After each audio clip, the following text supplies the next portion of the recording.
วีเจียใหม่จากหมู่บ้านอาชีพจางเชิญวีเจียหลากหลายสีและลายแต้มที่ปราณีตอยู่ถึงแต่ละสิ้นเป็นภาพที่คุ้นเคยอยู่หมู่บ้านหัตถกรรมจางเชิญนครหลวงฮานอยสาธารณรัฐสังคมเวียดนาม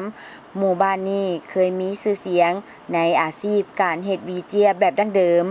เมื่อเข้าไปในเฮือนของสร้างสีมือดีผู้หนึ่งในหมู่บ้านนักท่องเที่ยวจะสามารถเห็นได้วีเจียหลายรูปหลายแบบเช่นวีเจียวีผ้าวีลายที่มีรูปภาพวีแต่ละอันล้วนแต่เกิดจากความคิดสร้างสรรค์เป็นเอกลักษณ์เฉพาะปัจจุบันด้วยการมีส่วนร่วมของคนหุ่นใหม่อาชีพเฮ็ดวีเจียดั้งเดิมของหมู่บ้านจางเชิญกำลังมีการปรับปรุงใหม่โดยมีการผสมผสานบรรดาคุณค่าที่เก่าแก่กับลักษณะที่ทันสมัยใหม่ในวิดีโอที่มีผู้เข้าชมหลายล้านครั้งใน TikTok หมายหังได้แนะนำอุปกรณ์หนึ่งที่กำลังได้รับความนิยมหลายนั่นก็คือวีเจียในอดีตวีเจียจากหมู่บ้านจางเชิญเคยถูกใช้ส่วนใหญ่ในเวลาไปวัดหรือไปตามห้างค้าขายทั่วไปแต่ปัจจุบันมันได้กลายเป็นอุปกรณ์แฟชั่นที่หนุ่มสาวอยากมีไว้คุ้มครองตามกระแสนิยม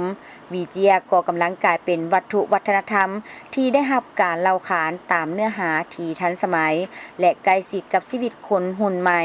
ปัจจุบันวีเจียปรากฏให้เห็นหลายขึ้นอยู่ในงานเปิดตัวรูปเงาหรืองานคอนเสิร์ตออกจากภาพใน TikTok อยู่โรงงานผลิตวีเจียของท้าวกวางลองนักศึกษาที่หากจบจากโรงเรียนมหาวิทยาลัยเศรษฐศาสตร์แห่งชาติบรรยากาศในระยะนี้กำลังคึกคืนเพื่อผลิตสินค้าให้ทวงทันกับการสั่งซื้อ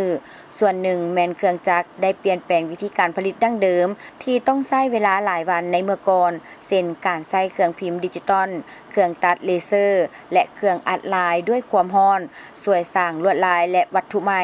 ให้กับวีเจียนับแต่ผ้าไหมหรือรูปภาพที่ออกแบบตามความต้องการของลูกค้าเติมอีก